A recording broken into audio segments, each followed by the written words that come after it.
ഞാനൊന്ന് Shri K G സൈമണിലേക്ക് പോകുന്നു. Shri K G Simon, എങ്ങനെ ഇയാൾ ജയിൽ ചാടി എന്നുള്ളതാണല്ലോ സംശയം. ഈ ഒറ്റക്കൈ വെച്ച് ഇയാൾ എങ്ങനെ ജയിൽ ചാടി? 7 അടി പൊക്കമുള്ള മതിൽ, അതിനു മുമ്പുള്ള കടമ്പകൾ ഇയാൾ എങ്ങനെ ഒറ്റയ്ക്ക് സാധിച്ചെടുക്കുന്നു? അതുപോലെ ഈ ഗ്രില്ല് പൊളിക്കാനുള്ള പരിപാടികളൊക്കെ നേരത്തെ തുടങ്ങി, ഉപ്പ് വിതറി, കമ്പികൾ തുരുമ്പിപ്പിക്കുന്ന പരിപാടികൾ തുടങ്ങി, അതിനുള്ള ഉപ്പ് ശേഖരിക്കുന്നു. ഭക്ഷണത്തിന് കൊടുക്കുന്ന ഉപ്പായിരിക്കും അയാൾ ഭക്ഷണത്തിന് ഉപയോഗിക്കാതെ മാറ്റിവെച്ചത്. ഊണ് കഴിക്കാതെ സ്ഥിരമായി ചപ്പാത്തിയിലേക്ക് മാറുന്നു. അതിനു മുമ്പ് ബിരിയാണിക്ക് വേണ്ടി അവിടെ അടിയുണ്ടാക്കിയ ആളാണെന്ന് ഓർക്കണം. ഭക്ഷണം കഴിക്കാതെ ഇയാൾ എല്ലും തോലുമാകുന്നു. അധികൃതർക്ക് ആർക്കും ഒരു സംശയവും തോന്നില്ല. ഇയാൾ താടി വളർത്തുന്നു. താടി വളർത്താൻ പാടില്ല എന്നല്ലേ ചട്ടം? ഇതെങ്ങനെയാണ് സാധ്യമാകുന്നത്?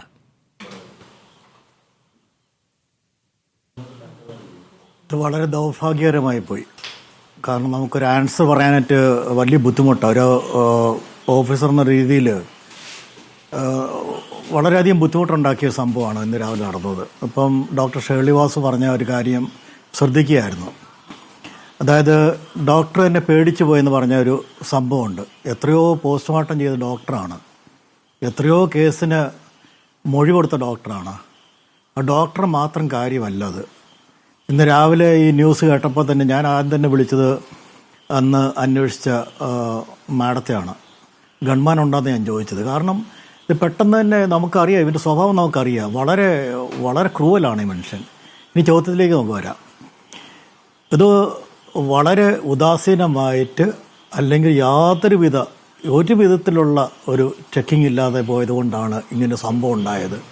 ഇവിടെ നേരത്തെ സൂചിപ്പിച്ച 7 അടി ഉയരത്തിലുള്ള ഒരു മതിലിൻ്റെ മുകളിലേക്ക് ബെഡ്ഷീറ്റ് കൊണ്ട് കെട്ടിടുക എന്ന് വെച്ചാൽ തന്നെ 2 കൈയുള്ളവർക്ക് ബുദ്ധിമുട്ട്. പക്ഷേ ഇവൻ്റെ സംബന്ധിച്ച് ഇവർക്ക് വലിയ ആരോഗ്യമുണ്ട്.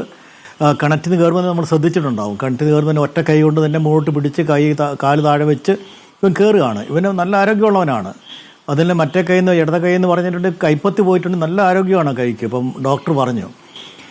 പക്ഷെ അവിടെ അല്ല പ്രശ്നം. നമ്മുടെ ഒരു ഉദാസീനത എടുത്തുകൊണ്ട് അടുത്ത് ആരും തർക്കിച്ചിട്ട് കാര്യമില്ല. ഉണ്ടെങ്കിൽ ഉണ്ടെന്ന് തന്നെ നമ്മൾ അത് അംഗീകരിച്ചുകൊണ്ട് മുന്നോട്ട് പോവുകയാണ്. ഉദാസീനത എന്നുള്ളത് ശ്രീ കെ ജി സൈമൺ, കീഴുദ്യോഗസ്ഥരായ കുറച്ച് ജയിൽ ജീവനക്കാരുടെ ഉദാസീനത മാത്രമായിട്ടാണോ അതിനെ കാണേണ്ടത്? അല്ലല്ല, ഒരിക്കലും അല്ല. ഞാനത് പറയാൻ വേണ്ടിയാണ് വന്നത്. കാരണം ഇപ്പം ഒരു ജില്ലാ പോലീസ് ഇപ്പോഴിരിക്കുന്ന ആൾക്കാരാണെങ്കിലും ഒരു പോലീസ് സ്റ്റേഷനിൽ ഒരാൾ കസ്റ്റോഡിയൽ ഡെത്ത് ഉണ്ടായിട്ടുണ്ട്. അതിൻ്റെ ഉത്തരവാദിത്വം പോലീസ് SP-ക്ക് വരെയാണ്, DPC-ക്ക് വരെ ഡയറക്റ്റ് ഇൻവോൾവ്മെൻ്റ് ആയിട്ടുള്ളത്. ചിലപ്പോൾ DPC അറിയണമെന്നില്ല, ജില്ലാ പോലീസ് മേധാവി അറിയണമെന്നില്ല. പക്ഷേ രാത്രിയിൽ ഒരാളെ പിടിച്ചുകൊണ്ട് ഇടുകയാണെങ്കിൽ അവരെപ്പറ്റി അന്വേഷിക്കുക എന്നുള്ളതും മറ്റു കാര്യങ്ങൾ ചെയ്യുക എന്നുള്ളതും DPC-യുടെ ചുമതലയാണ്, ജില്ലാ പോലീസ് മേധാവിയുടെ ചുമതലയാണ്. അദ്ദേഹം അന്വേഷിക്കണം. ചിലപ്പോൾ SHO അത് അറിയണമെന്നില്ല, പക്ഷേ SHO ആയിരിക്കും 1-ാം പ്രതി എന്ന് പറഞ്ഞ പോലെയാണ് ഇവിടെ നടന്നിരിക്കുന്നത്. കാരണം ഇത് ഒരു നല്ല സുരക്ഷയിൽ പോകേണ്ട ഒരു ജയിലാണ് കണ്ണൂർ സെൻട്രൽ ജയിൽ. അതിൻ്റെ ഉള്ളിൽ പല കാര്യങ്ങളും നടക്കുന്നുണ്ടെന്ന് നമുക്കറിയാം. പക്ഷെ ഇങ്ങനെ ഒരു ജയിൽ ചാട്ടം ഉണ്ടാവുമെന്ന് ഒരിക്കലും നമ്മളാരും പ്രതീക്ഷിച്ചില്ല. അത്രയും നല്ല സെക്യൂരിറ്റിയാണ് ഉള്ളത്. പക്ഷെ അതിന് അലംഭാവം വന്നിരിക്കുന്നു എന്നുള്ളതാണ് ഏറ്റവും വലിയ സങ്കടകരമായ കാര്യം. അത് ക്യാമറ വർക്ക് ചെയ്യുന്നില്ലെന്ന് പറയുന്നു. ചിലർ പറഞ്ഞ് ക്യാമറ വർക്ക് ചെയ്യുന്നില്ലെന്ന് പറയുന്നു. ചിലർ പറയുന്നത് അതിൻ്റെ ഫെൻസിങ് ശരിയല്ലെന്ന് പറയുന്നു. ഇതിനെല്ലാം നോക്കുവാനായിട്ടും അത് ശ്രദ്ധിക്കാനായിട്ടും എല്ലാം വെള്ളിയാഴ്ച റിപ്പോർട്ട് തയ്യാറാക്കി കൊടുക്കേണ്ടത്. ഇതെല്ലാം ചെക്ക് ചെയ്യേണ്ട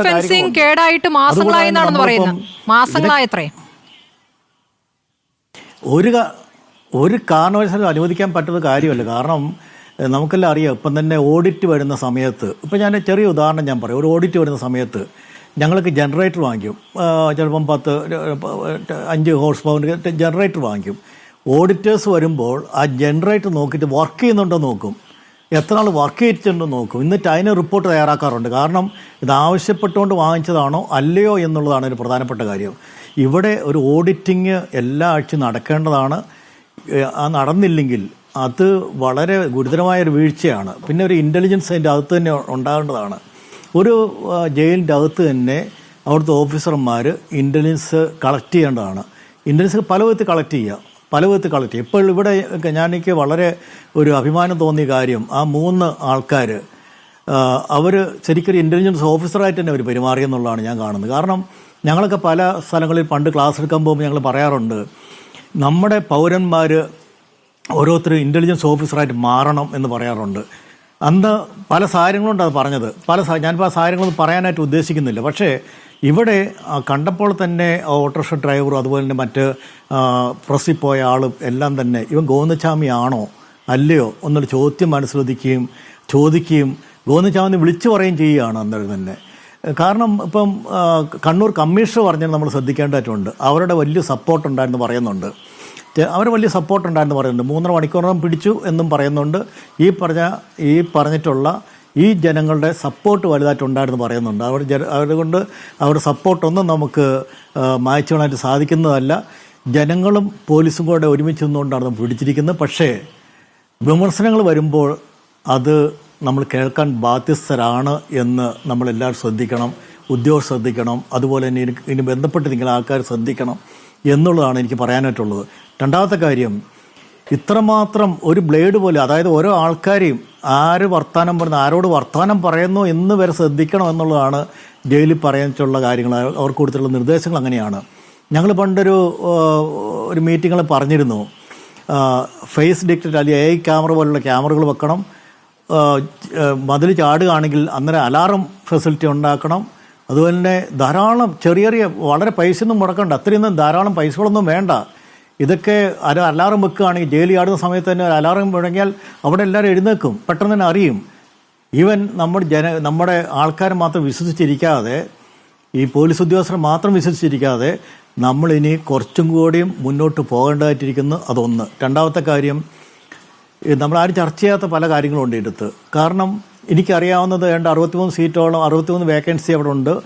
പല ആൾക്കാരെയും ഡെയിലി വേസിലെടുക്കുന്നു എന്നുള്ളതാണ് അറിയുന്നത്. ഞാൻ പല ജയിലും പോയിട്ടുണ്ട്. പക്ഷേ എനിക്ക് കണ്ണൂർ സെൻട്രൽ ജയിലിനെ പറ്റി എനിക്കറിയത്തില്ല.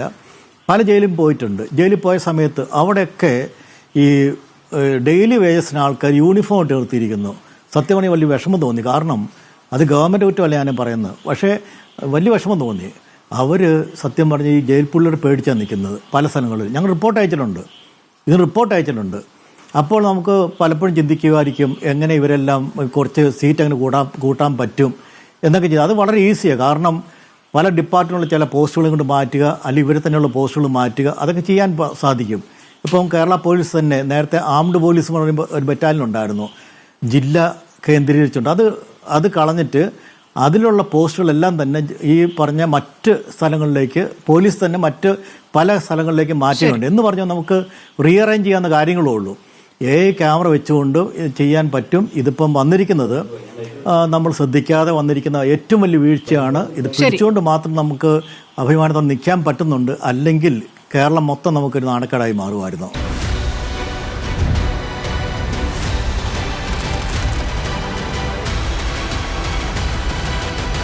ഡിബേറ്റ് വിത്ത് സ്മൃതി പരുത്തിക്കാട്.